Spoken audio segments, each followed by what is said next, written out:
ഏറ്റവും പ്രിയപ്പെട്ട എന്നോട്. അധ്യായം 2. ബാംഗ്ലൂർ.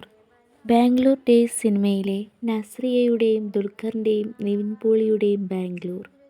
ആ സിനിമയ്ക്ക് ശേഷമാണോ എന്നറിയില്ല, ബാംഗ്ലൂർ മലയാളികൾക്ക് സ്വാതന്ത്ര്യത്തിൻ്റെയും സ്വപ്നങ്ങളുടെയും നഗരമാണ്. ട്രെയിൻ 1 മണിക്കൂറോളം ലേറ്റായി. പുലർച്ചെ 6 മണിയോടെയാണ് സ്റ്റേഷനിലെത്തിയത്. പുറത്തെ ഗേറ്റിനു മുന്നിൽ കാത്തുനിന്നാൽ മതിയെന്ന അങ്കിളിൻ്റെ നിർദ്ദേശമനുസരിച്ച് അവൾ ലഗേജുമെടുത്ത് പുറത്തേക്ക് നടന്നു. എല്ലാ റെയിൽവേ സ്റ്റേഷനിലെയും പതിവ് കാഴ്ച പോലെ പുറത്തിറങ്ങുന്ന ഓരോ യാത്രക്കാർക്ക് പിറകെയും ഓട്ടോ വേണോ എന്ന് ചോദിച്ച് ഡ്രൈവേഴ്സ് ഓടിത്തുടങ്ങിയിട്ടുണ്ട്. സുഹൃത്തുക്കളെ പിക്ക് ചെയ്യാനായി വന്ന കാറുകളും ബൈക്കുകളുമായി മെയിൻ റോഡിൽ ചെറിയ ബ്ലോക്ക് വന്നു തുടങ്ങി. ട്രെയിനിൽ നിന്നിറങ്ങിയ പകുതി പേരും കുട്ടികൾ തന്നെയാണ്.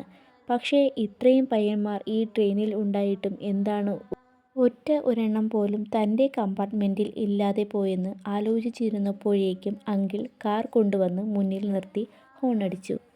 ഹേയ് അമ്മു, ബാംഗ്ലൂർ വന്നിട്ട് ആദ്യ ദിവസം തന്നെ കന്നഡയിൽ തെറി കേൾക്കണ്ടെങ്കിൽ വേഗം കയറിക്കോ, പിറകേന്ന് ഇപ്പോൾ ഹോണടി തുടങ്ങും. ദാസ് അങ്കിൾ കാറിൻ്റെ ഡിക്കി തുറന്ന് ബാഗുകൾ കയറ്റുന്നതിനിടെ തമാശയായി പറഞ്ഞു. അല്ലെങ്കിലും കുടുംബത്തിലുള്ളവർക്ക് നമ്മുടെ പുറത്തു വിളിക്കുന്ന ഫാഷൻ പേരുകളൊന്നും പിടിയുണ്ടാകാൻ വഴിയില്ലല്ലോ.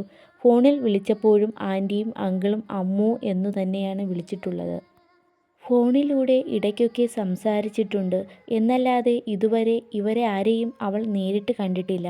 പണ്ടൊരിക്കൽ വീട്ടിലെ ആൽബത്തിൽ ഇവരുടെ കല്യാണ ഫോട്ടോ കണ്ടപ്പോൾ ഇത്രയും ഭംഗിയുള്ള ആൻറ്റി എന്തിനാണ് അങ്കിളിനെ കെട്ടിയതെന്നോർത്ത് അത്ഭുതപ്പെട്ടിട്ടുണ്ട്.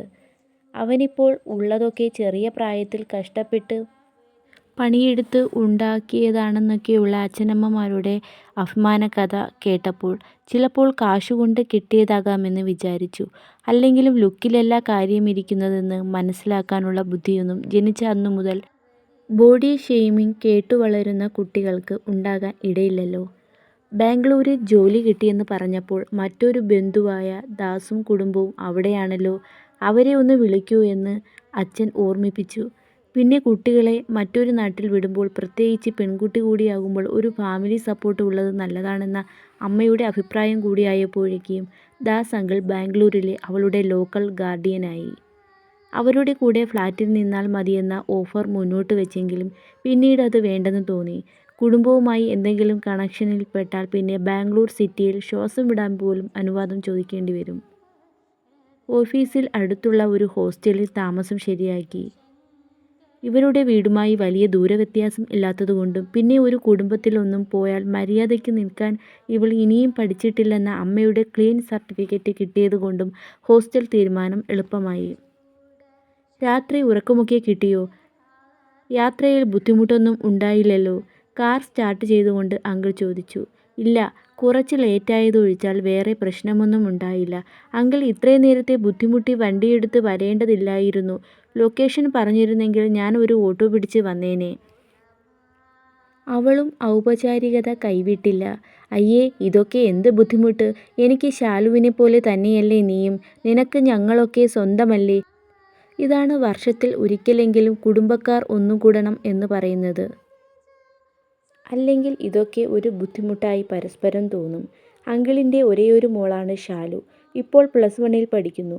വീട് വിട്ട് പുതിയൊരു നഗരത്തിൽ എത്തിപ്പെട്ടതിൻ്റെ ഒറ്റപ്പെടൽ തോന്നേണ്ടെന്ന് കരുതിയാകും ഫ്ലാറ്റ് എത്തുന്നവരെ അങ്കിൾ കുടുംബത്തിലെ വിശേഷങ്ങളെക്കുറിച്ച് വാതോരാതെ സംസാരിച്ചു കൊണ്ടിരുന്നു. ഓരോ ബ്ലോക്കിലും ആ സംസാരം ബാംഗ്ലൂർ നഗരത്തിൻ്റെ ട്രാഫിക് ബ്ലോക്കിലേക്കും നീണ്ടു. ബാംഗ്ലൂർ ഉണർന്നു വരുന്നതേയുള്ളൂ. ദേ ആ വഴിയാണ് HSR ലേഔട്ടും നിന്റെ ഓഫീസുമെല്ലാം. ഹോസ്റ്റലിൽ നിന്ന് ഒരു റിക്ഷ പിടിച്ചാൽ മതി. പിന്നെ രാവിലത്തെ ഇവിടത്തെ ട്രാഫിക് അനുസരിച്ച് 1 മണിക്കൂർ മുൻപേ ഇറങ്ങേണ്ടി വരുമെന്ന് മാത്രം. റോഡിൽ നിന്നും ഇൻഡിക്കേറ്റർ ഇട്ട് ഇടത്തോട്ട് തിരിയുന്നതിന് മുൻപേ നേരെയുള്ള റോഡ് ചൂണ്ടിക്കാട്ടി അങ്കിൾ പറഞ്ഞു. അടുത്തിടെ പെയിൻ്റ് അടിച്ച് മിനുക്കിയതെന്ന് തോന്നിക്കുന്ന ഒരു 8 നില ബിൽഡിങ്ങിൻ്റെ മുമ്പിൽ അങ്കിൾ വണ്ടി നിർത്തി. ചൂട് ഇഡ്ഡലിയും സാമ്പാറും ഒരുക്കി 3-ാം നിലയിലെ 6B ഫ്ലാറ്റിൽ ആൻറ്റി അവരെ കാത്തിരിപ്പുണ്ടായിരുന്നു.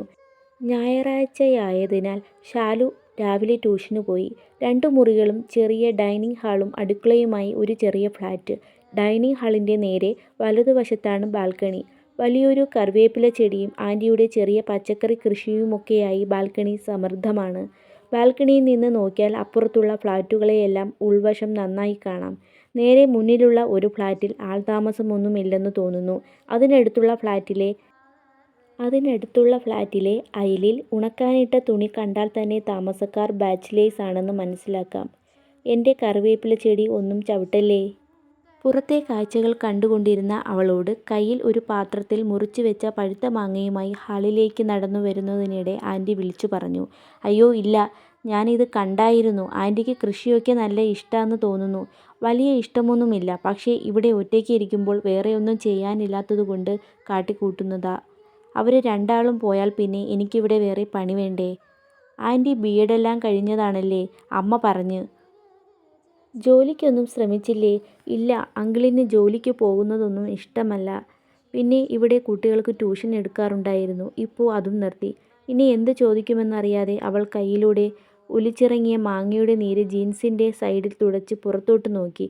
ജീവിക്കുന്ന നഗരം പരിഷ്കാരമുള്ളതാണെന്നൊക്കെ പറഞ്ഞാലും മാറ്റം സംഭവിക്കാത്ത ചില ജീവിതങ്ങളുണ്ട്.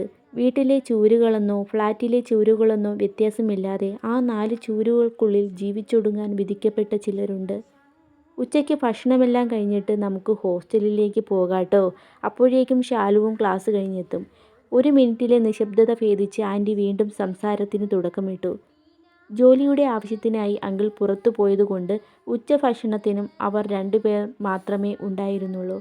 വൈകിട്ട് 3 മണിയോടെ ശാലു എത്തി. ജനിച്ചതും വളർന്നതുമെല്ലാം ബാംഗ്ലൂർ ആയതുകൊണ്ട് അവൾക്ക് മലയാളം അത്ര വശമില്ല. എങ്കിലും അമ്മുച്ചേച്ചി എന്നുള്ള അവളുടെ നീട്ടുവിളിയും കെട്ടിപ്പിടുത്തവുമെല്ലാം അതിഥിക്ക് നന്നേ ബോധിച്ചു. കുറച്ചു നേരത്തെ വർത്തമാനത്തിന് ശേഷം 3 പേരും ഹോസ്റ്റലിലേക്ക് തിരിച്ചു. ആൻറ്റിയുടെ വീട്ടിൽ നിന്നും 5 മിനിറ്റ് പോലും യാത്രയില്ല ഹോസ്റ്റലിലേക്ക്. എങ്കിലും ലഗേജ് ഉള്ളതിനാൽ ഒരു ഓട്ടോ പിടിച്ചു. 2 ദിവസം മുൻപ് ആൻറ്റി വന്ന് താമസക്കാര്യമെല്ലാം സംസാരിച്ചതിനാൽ അഡ്മിഷൻ കാര്യങ്ങളൊക്കെ പെട്ടെന്ന് കഴിഞ്ഞു. ഹോസ്റ്റലിന് 2 ബിൽഡിംഗാണുള്ളത്. പഴയ ബിൽഡിങ്ങിന് 7,000 രൂപയും മെസ്സിന് തൊട്ടടുത്ത് കുറച്ചുകൂടെ സൗകര്യങ്ങളുള്ള പുതിയ ബിൽഡിങ്ങിന് 10,000 രൂപയുമാണ് വാടക. അതിഥി റൂമെടുത്തത് പുതിയ ബിൽഡിങ്ങിൽ ആണെങ്കിലും തൽക്കാലം റൂം ഒഴിവില്ലാത്തതിനാൽ 2 ആഴ്ച പഴയ ബിൽഡിങ്ങിൽ വേണം താമസിക്കാൻ. ദേ ഇവിടെ മതിലുചാട്ടം, കള്ളുകുടി തുടങ്ങിയ ഉഡായിപ്പുകളൊന്നും കാണിക്കല്ലേ. ലോക്കൽ ഗാർഡിയനിൽ എൻ്റെ പേരാണ് കൊടുത്തേക്കുന്നത്. യാത്ര പറയാൻ നേരം ആൻറ്റി തമാശയെന്നോണം പറഞ്ഞു. പണ്ട് കോളേജ് ഹോസ്റ്റലിൽ വെള്ളമടിച്ച് പിടിച്ച കഥ അച്ഛൻ ഇവിടെയും പറഞ്ഞു കാണുമോ.